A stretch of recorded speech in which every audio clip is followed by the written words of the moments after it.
এই খোলা মাঠে হালকা শীতের মধ্যে বসে থেকে মনোযোগ দিয়ে আজকের এই কর্মী সভা সফল করছেন।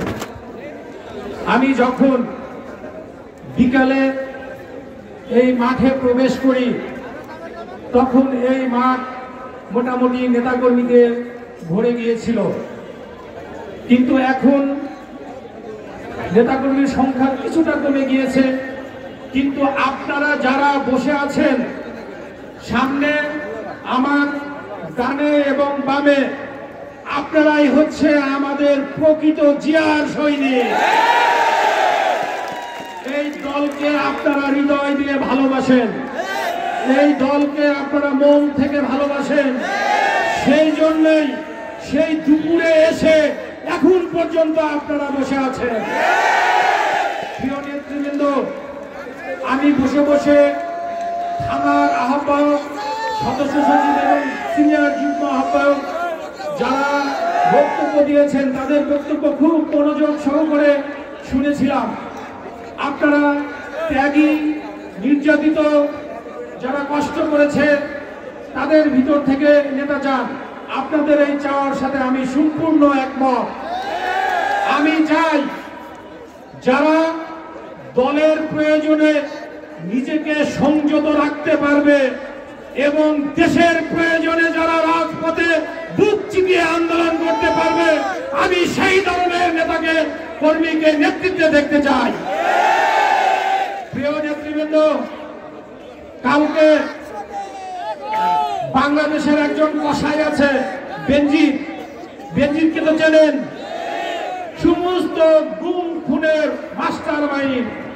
এই বেনজির কালকে ফেসবুকে একটি স্ট্যাটাস দিয়েছে। উনি লিখেছে, যখন আপনারা সংগঠিত হবেন, মানে আওয়ামী লীগ সংগঠিত হবে, তখন পুলিশ আপনাদের সামনে থাকবে।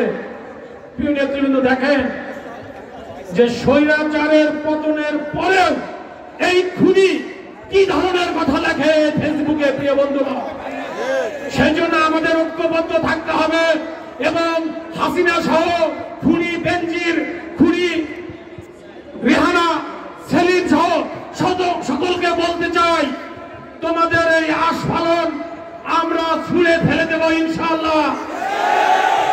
দুদিন আগেই তো দেখেছেন ছাত্র জনতা আপনাদের বাড়ি ঘর কিভাবে গুড়িয়ে দিয়েছে। যদিও আমরা এই ভাঙচুরে জ্বালাও পোড়াওকে সমর্থন করি না, কিন্তু তারপরে মনে রাখতে হবে যে পতিত স্বৈরাচার আপনার দেশের স্বাধীনতা সার্বভৌমত্ব নিয়ে যদি ষড়যন্ত্র করেন, তাহলে দেশের সাধারণ মানুষ, বিএনপি নেতা কর্মীরা রাজপথে থেকে দুর্বার আন্দোলন করে তুলবে।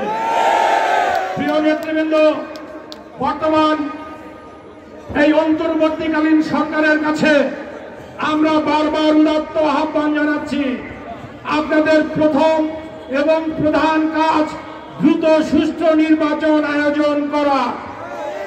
কিন্তু নির্বাচনের দিকে মনোযোগী না হয়ে যদি আপনারা সংস্কার করে মাসের পর মাস, বছরের পর বছর কালক্ষেপণ করেন, তাহলে আমাদের নেতাকর্মীরা কিন্তু আপনাদের এই কালক্ষেপণ সহজভাবে মেনে নেবে না।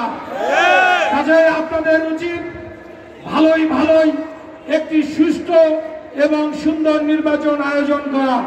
সংস্কারের কথা বলেন, আমাদের নেতাকর্মীরাও কিন্তু সংস্কার চায়, প্রয়োজনীয় সংস্কার। যে সংস্কারটা হবে শুধু নির্বাচন সুস্থ করার জন্য, সুন্দরভাবে পরিচালনা করার জন্য যতটুকু সংস্কার প্রয়োজন ততটুকু সংস্কার করবেন। এবং এই সংস্কারটুকু করতে আমার মনে হয় 2 থেকে 3 মাসই যথেষ্ট। কিন্তু তা না করে বছরের পর বছর যদি আপনারা ক্ষমতায় থাকার লোভ করেন, তাহলে আপনারাও জনরোষের শিকার হবেন। প্রিয় বন্ধুরা, প্রিয় নেতৃবৃন্দ, আমাদের ঐক্যবদ্ধ থাকতে হবে। আমাদের লড়াইটা কিন্তু এখনো শেষ হয়ে যায়নি। মনে রাখতে হবে, এই 16 বছর আমরা ফ্যাসিস্ট হাসিনা সরকারের বিরুদ্ধে লড়াই করেছি।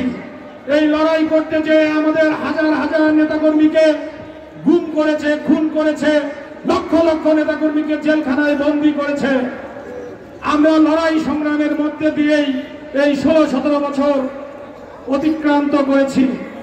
সেই জন্য বর্তমান যে সরকার আছে তাদেরকে বলতে চাই, আমাদেরকে লড়াই সংগ্রাম শেখাবেন না।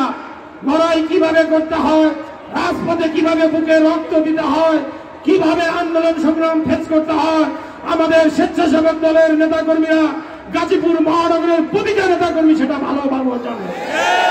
প্রিয় নেতৃবৃন্দ, আপনারা ঐক্যবদ্ধ থাকবেন ইনশাল্লাহ। সামনে যে কমিটি হবে নিশ্চয়ই ভালো কমিটি হবে। সেখানে ত্যাগী, যোগ্য, যারা রাজপথে কষ্ট করেছেন, যারা হামলা মামলার শিকার হয়েছেন, যাদের ভিতর নেতৃত্বের গুণাবলী আছে, যারা সততার পরীক্ষায় উত্তীর্ণ, যারা মেধার পরীক্ষায় উত্তীর্ণ, সেই সকল কর্মী নেতাদের দিয়েই গাজীপুর মহানগরের প্রতিটা ইউনিট কমিটি গঠন হবে ইনশাআল্লাহ। সেই প্রত্যাশা ব্যক্ত করে